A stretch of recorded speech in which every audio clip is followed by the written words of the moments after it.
In this tutorial, we're going to go over the capabilities of the My Junkyard.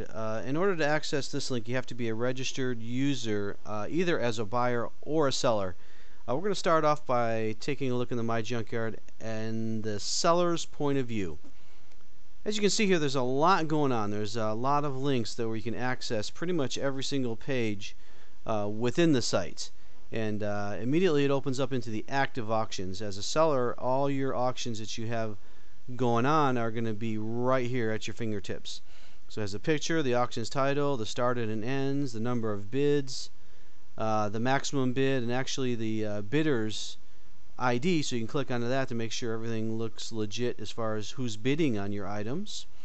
And you can see here whether the auto relist is toggled on or off. And here's the edit area. Since both of these items are standard auctions and they both have bids on them, you are unable to edit an auction once it has a bid. You can edit your buy now onlys at any time, and there would be an icon here and it goes directly into the auction where you can edit it out. If you happen to have a very similar item with just a couple different keyword changes or color changes, click the list similar button here and it opens up this particular auction, and you can just change out the pictures and the description as needed. Saves a lot of time on listing multiple items that are real similar. And you can close out your auction anytime by toggling the square here and clicking process selection. So that's the active auctions page, and we're going to start right down here, go down the line. Pending auctions is simply a page that will show any auctions that you have scheduled to start in advance. Auctions title, it will start, it will end, and edit button here, you can edit it at any time. You can delete it if you've already sold it somewhere else perhaps, or if you're interested in starting it right now, you just click on this and it will start the auction immediately.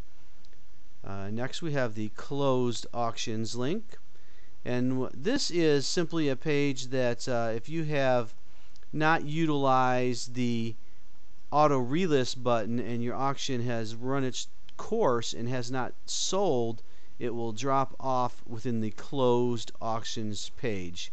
And that's great, going to stay on there for 60 days, and you can go back in and relist it if you still have it, or if you've already sold it again or not interested in relisting it, you can go ahead and delete it here from the system. Next is an important page, the sold items page. And this is great. It has all the information right at your fingertips. It makes everything very easy. Items sold here, you have your buyer's information, the username, the buyer's email. You can contact him very easily.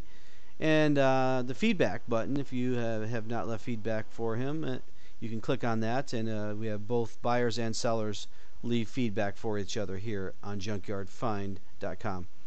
There's the buyer's shipping address right there, very easy. Total number of bids, the amount it sold for, and the quantity, the date sold.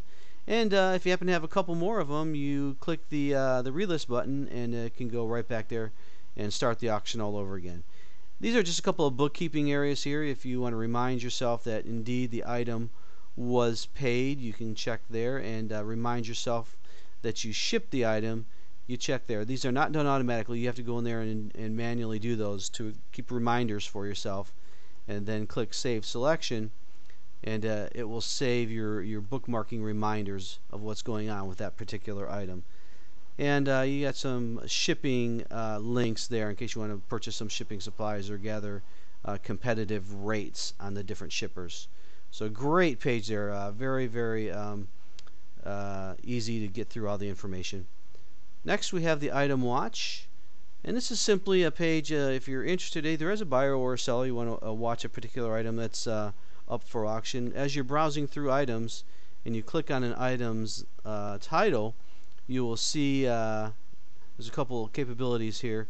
Add to your watch list. If you go ahead and click on that, it will automatically send the item to the item watch page, and it has picture and has the title, and it gives you when the auction ends, the number of bids, and if it did indeed have bids, it would give you the amount and the bidder's name there. So you can keep an eye on things that you're interested within the site. So that's the item watch. Next, and I've set up two IDs, one for buyer and one for seller, just for purposes here. We're going to bounce over into IE, And this is what, if you're, of course, you can certainly buy as well as sell when you're registered as a seller. But say you're bidding on an item and you see a couple different bids here that are active, and one of them is in red. And what that is, it simply means that you have been outbid. Just a reminder to yourself that you have to go back in there if you're still interested in winning that item, that you better get in there and increase your minimum bid. And it has the current bid and the end time. So a great little page to help you keep an eye on what's going on and stuff that you might want to purchase. Also on the buyer's side is the auctions one page, and this is just mirrors the items sold page from the seller, and have all this case the buyer has all the seller's information, his username, the seller's email, so you can get a hold of him easily. Also, the buyer can leave feedback for the seller. And this is important. This is the seller's payment options. As a buyer, in this case, it doesn't accept PayPal or Google Checkout. Those icons would be right here. In this case, I am only able to send cashier's check or money order to the address here. And also remember, that's my bid amount, but I have to make sure I go back into the auction here that I have won and check to make sure I include the shipping costs in my payment when I check out with a cashier's check or money order. And similarly, this is just some bookkeeping. I remind myself that yes, I did pay the person, and then everything goes well.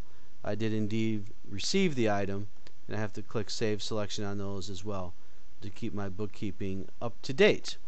So that's the auctions one page. Also, if you see here is a link to if the seller was able to accept or wanted to accept PayPal, I could simply click on the PayPal portal there, and it would open up, and I could pay the seller through PayPal. Let's go back over to the My JunkYard link. You also notice you have a few links up here, and there's a couple of two ways to get into your account. We'll just click on that one there real quick there. And this has all your account information, your edit profile, your view feedback, and your fees. No fees at all as a buyer, and a simple $9.95 per month flat fee as a seller. List as many items as you want. Advertise your phone number, your shop, or your website directly in your listings. A pretty fair deal.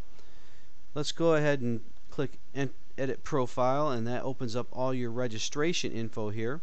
And you can edit this here at any time if you have a change of email, a change of address. I don't think your birth date's going to change. And change your phone number there if you want. Here's an important area, update your payment details. This is where you as a seller would enter your credit card information once you register to seller. But if there's any reason that you need to change it out to a different card or change the expiration date or anything like that, you would do it here. And this is also, as you saw on the auctions one page, that in the payment details, where you put any specific information. Yes, I accept cash. Send cash to this address, send cashier's check or money order to this address. Any other information that you would like the buyer to see during the checkout process, you would enter there. Also, you can update your PayPal email address here and enter your Google Merchant ID. If you're unfamiliar with Google, it's just a simple competitor to PayPal, and you can set up a Google account by clicking on this link here. It's pretty extensive, but it's worth it to give the buyers an alternative during the checkout process. And then you have a couple other links here that are selling. Most of these are the same links as you will find in the My JunkYard area, but there's a keyword watch. You can go in there and add a single keyword, and any auctions listed with that keyword will be emailed to you. And then there's the email notifications link. Anything you can come in here and choose not to receive any notifications whatsoever. So a lot of capabilities within My JunkYard, and it takes some time to go through them as much as you can and be familiar with them, and it makes the navigation of the site much easier once you're familiar with each and every page. So thanks for checking out JunkYardFind.com, your online parts source.